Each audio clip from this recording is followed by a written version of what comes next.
नमस्कार प्रिय विद्यार्थियों, सक्सेस मंत्रा के YouTube चैनल पर आपका स्वागत है। मैं जितेंद्र सिंह आपका स्वागत करता हूं। समास का अध्याय आप अध्ययन कर रहे थे अभी तक। इससे पहले आपने संधि का भी अध्ययन किया हुआ है, शब्द भेद का भी अध्ययन किया हुआ है और वर्णमाला का भी अध्ययन किया हुआ है। यानी हिंदी भाषा के जो मुख्य पार्ट हैं उन सभी का आप अध्ययन करते चले जा रहे हो। साथ में ये भी सीख रहे हो कि प्रश्न कैसा बनता है परीक्षा में और कैसा आया हुआ है। देखिए, अभी हम समास में अगर देखें तो 3 समासों का आपने अध्ययन किया है। अव्ययीभाव समास, कर्मधारय समास और तत्पुरुष समास। ये तीनों समास बहुत ही महत्वपूर्ण हैं। कम से कम 2 प्रश्न आपको यहाँ से मिलेंगे। अब 3 समास और बचे हुए हैं। 6 समास आपको मैंने बताए थे, 3 बचे हुए हैं। एक बचा हुआ है द्विगु समास, एक द्वंद्व समास और एक बहुव्रीहि समास। देखते नंबर 4,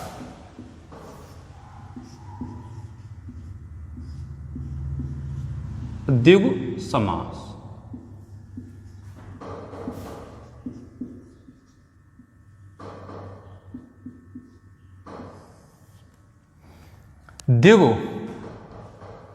द्विगु से ही मतलब निकल। देखिए, द्विगु समास से शब्द का एक मतलब होता है अपने आप में।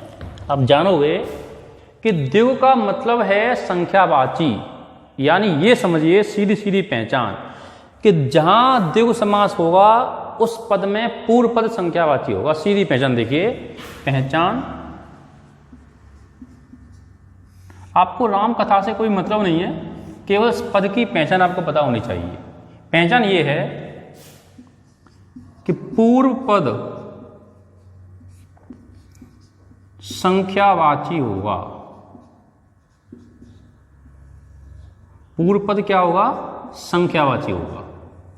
ध्यान रखिए, केवल ये इसकी एक मूल पहचान है। जहां पूर्व पद संख्यावाची है समझ लो क्या है आपका द्विगु समास होगा। क्लियर? जैसे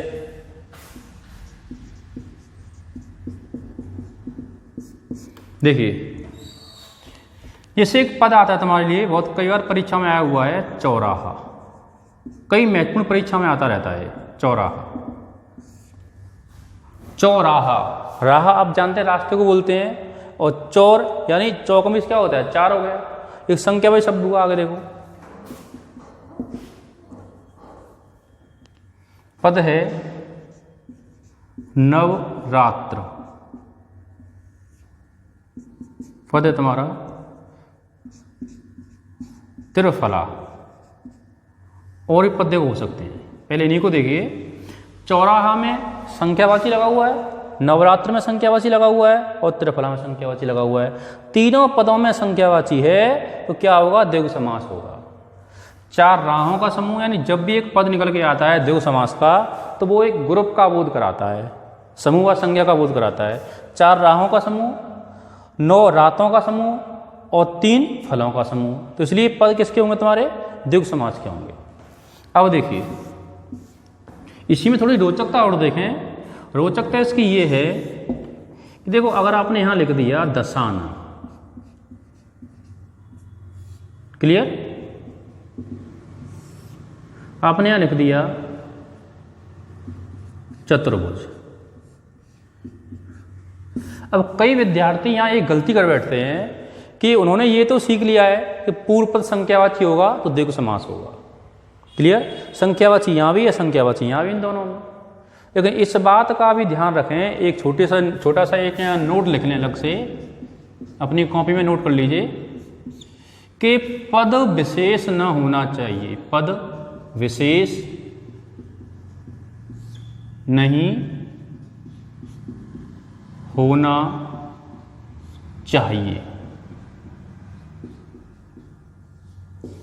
पद विशेष से मतलब है कि ऐसा पद ना हो जो अपने बारे में ना बताए, किसी और के बारे में बताए। और किसी और के बारे में बताएगा तो थोड़ा बहुत समास का आपने अध्ययन किया होगा कि जो पद अपना अर्थ नहीं बताता है, किसी अलग तीसरे के बारे में बताता है, तो वो पद आपका जाता है बहुव्रीहि समास के अंतर्गत। ये पद भले ही आपको लग रहा है द्विगु समास जैसा, लेकिन बता रहे हैं किसी और के बारे में। देखो, चौराहा 4 राहों का समूह, इसी के बारे में बता रहा है। नवरात्र 9 रातों का समूह, इसी के बारे में बता रहा है। त्रिफला 3 फलों का समूह, इसी के बारे में बता रहा है। लेकिन दशानन ये रावण के बारे में बता रहा है। ये नहीं बता रहा है कि 10 मुखों वाला, ये बता रहा सीधा रावण के बारे में। ये चतुर्भुज यानी 4 भुजाओं वाला, 4 भुजाओं वाला कोई व्यक्ति हम तुम में से नहीं है, अलग विशेष व्यक्ति होगा, ठीक है आपकी। तो ये अलग पद के बारे में बता रहे हैं, यानी जो भी पद एक भगवान देवी देवता का नाम बताए वो हमेशा बहुब्रीहि समास में जाएगा। तो ये तुम्हारा क्या है, अपवाद। अपवाद का मतलब होता है नियमों को न मानने वाला। क्लियर? ये दोनों पद किसके हैं आपके, बहुब्रीहि समास के पद हैं।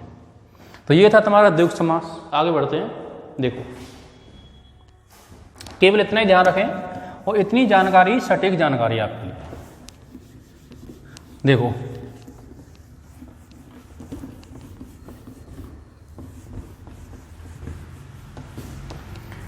अब देखिए, और ये महत्वपूर्ण समास आपका आता है नंबर 5 पर, उसका नाम है द्वंद्व समास।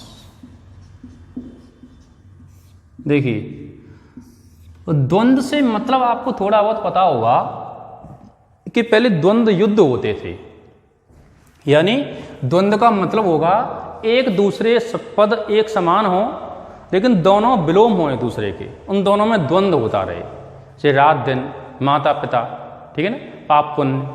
ये दोनों पद ऐसे होंगे जो एक दूसरे के अपोजिट होंगे, एक दूसरे के विलोम होंगे, वो शब्द कहलाता है आपका द्वंद्व समास का शब्द। जैसे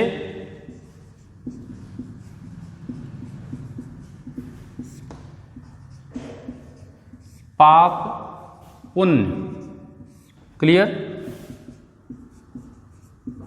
सुख दुख, क्लियर है, रात दिन, जैसे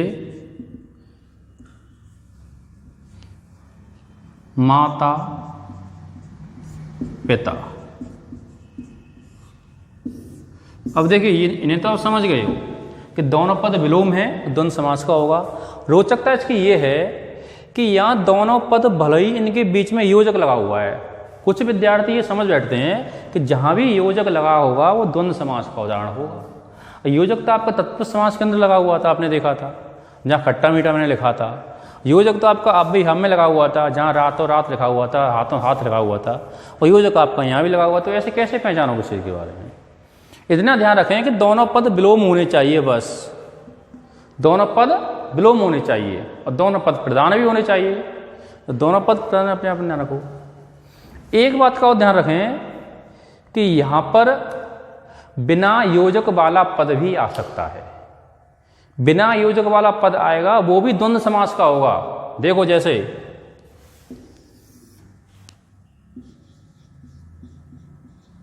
कृष्ण अर्जुन, या फिर देखो ऐसे कर सकते हो, इसे कृष्णार्जुन, यानी पद एक है लेकिन इसके अंदर दो पद हैं, कृष्ण और अर्जुन, बीच में कोई योजक नहीं आया। देखो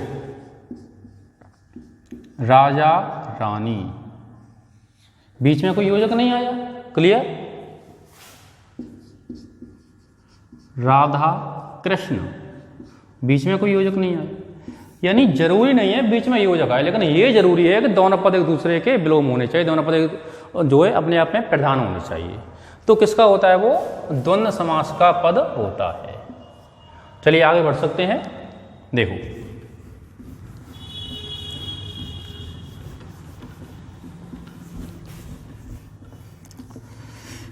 देखिए प्रिय विद्यार्थियों, अंतिम समास आपका बचा हुआ है बहुव्रीहि समास।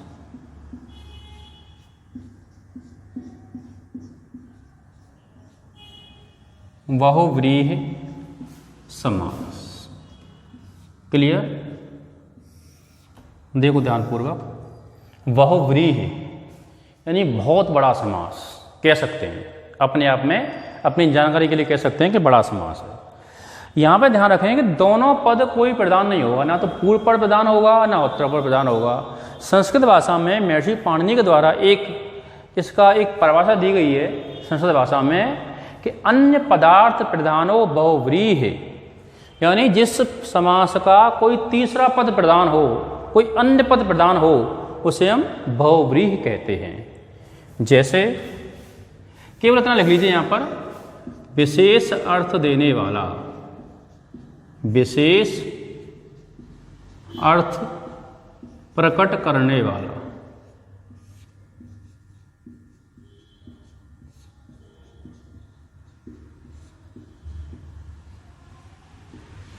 विशेष अर्थ प्रकट करने वाला पद क्या होगा?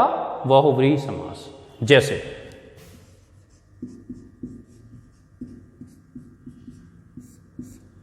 देखिए, गजानन,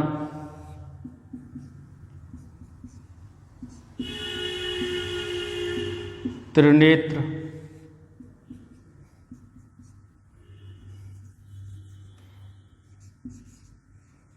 नीलकंठ,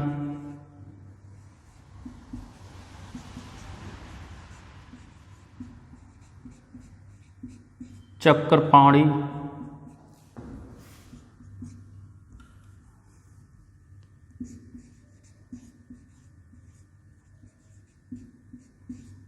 जितेंद्रिय।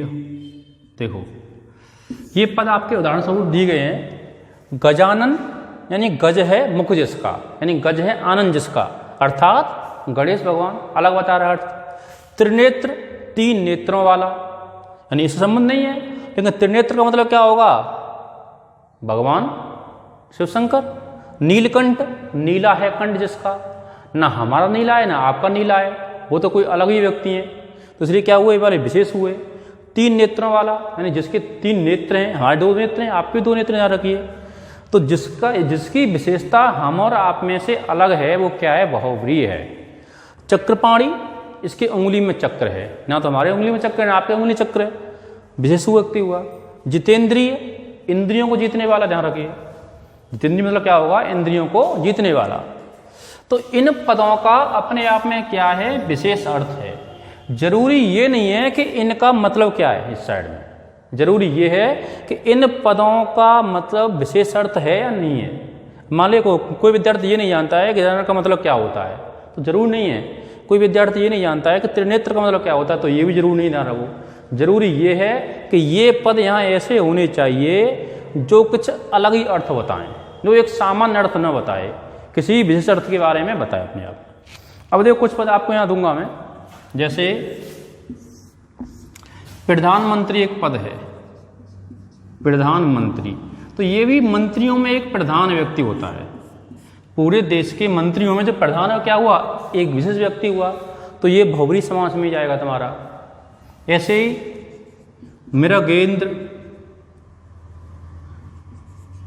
मृगेंद्र का मतलब क्या होगा? मृग का मतलब होता है हिरन, याद रखिए।